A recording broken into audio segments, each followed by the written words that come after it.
Hi all, learn and തിങ്കിൻ്റെ ഇന്നത്തെ ക്ലാസ്സിലേക്ക് എല്ലാ കൂട്ടുകാർക്കും സ്വാഗതം. എല്ലാവരും പരീക്ഷയ്ക്കൊക്കെ പഠിച്ചു തുടങ്ങിയിട്ടുണ്ടാവുമല്ലോ അല്ലേ?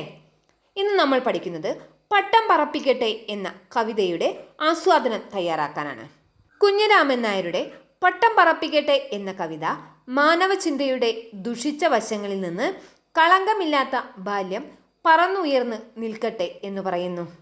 മനുഷ്യ മനസ്സിലെ വേർതിരിവുകളും വിവേചനങ്ങളും തിരിച്ചറിയപ്പെടാത്ത ബാല്യം മനോഹരമാണ്. അത് ആകാശത്തിൽ പറന്ന് വിലസി എന്നും ഉയരങ്ങളിൽ നിലനിൽക്കട്ടെ എന്ന കവിഭാവന മനോഹരമാണ്.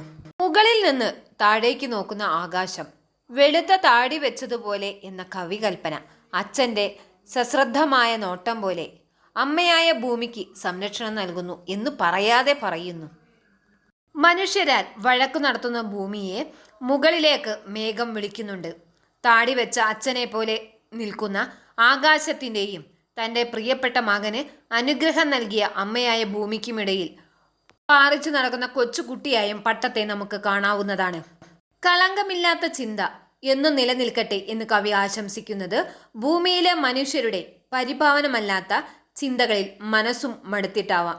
ഇങ്ങനെ ബാല്യകാലത്തിൻ്റെ കളങ്കമില്ലാത്ത മനസ്സിനെ കവി ആകാശത്തിൽ പാറിപ്പറക്കുന്ന പട്ടത്തിനോട് ചേർത്ത് വയ്ക്കുന്നത് കവിതയെ കൂടുതൽ ആസ്വാദ്യകരമാക്കുന്നു. നമ്മൾ ആസ്വാദനം ഇപ്പോൾ പറഞ്ഞു കഴിഞ്ഞത്, ഇനി നമുക്ക് അർത്ഥം നോക്കാം.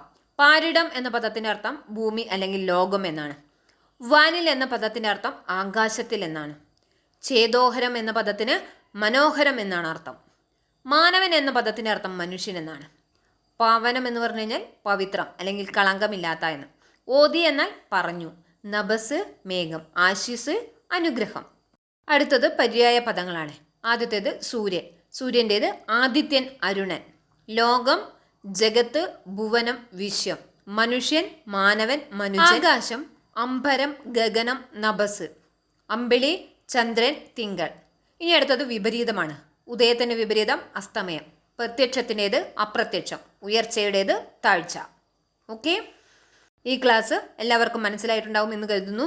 നിങ്ങളുടെ വിലയേറിയ അഭിപ്രായങ്ങളും നിർദ്ദേശങ്ങളും എല്ലാം എന്നെ അറിയിക്കുക. കൂടുതൽ മലയാളം ക്ലാസ്സുകൾക്കായി ഈ ചാനൽ സബ്സ്ക്രൈബ് ചെയ്യുക. ഈ വീഡിയോ ഇഷ്ടപ്പെട്ടെങ്കിൽ ലൈക്ക് ചെയ്യുക, ഷെയർ ചെയ്യുക, സബ്സ്ക്രൈബ് ചെയ്യുക. Okay, thank you.